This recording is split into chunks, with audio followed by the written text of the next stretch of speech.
Menurut Syekh Ibnu Qasim Al-Ghazi, dalam kitab Fathul Qorib dijelaskan, barang siapa yang Allah kehendaki dalam kebaikan, maka Allah akan memberi kemudahan dalam belajar ilmu agama.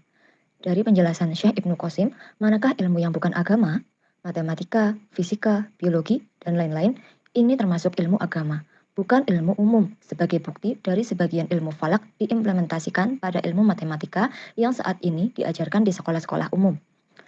Dalam hidup sehari-hari, memang kita selalu merasa banyak beban, banyak masalah, dan tidak lepas menjadi masalah bagi orang lain dari sisi ekonomi maupun beban hidup lainnya.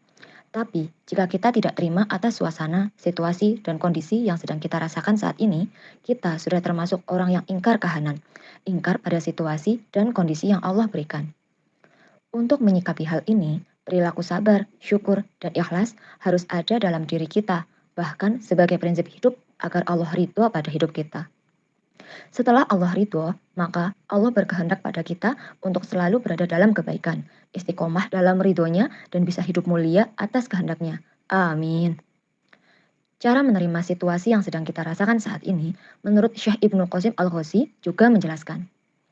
Segala sesuatu yang akan kita kerjakan harus didasari dengan membaca surat Al-Fatihah.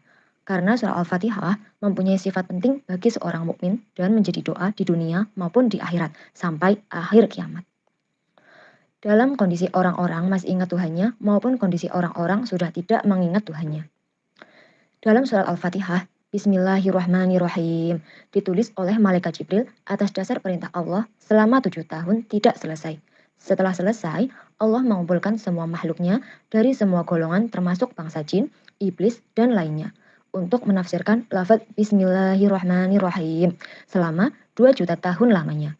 Dan tidak juga selesai, bahkan seperempat makna dan isiannya pun tidak selesai.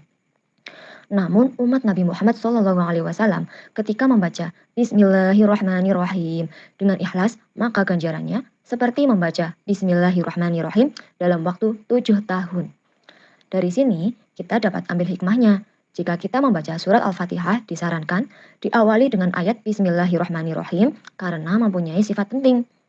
Semoga kita selalu dalam ridho Allah maupun mengamalkan Bismillah dan Fatihah setiap harinya. Lunas hutangnya, sehat jasmani dan rohaninya. Berkah hidupnya. Amin.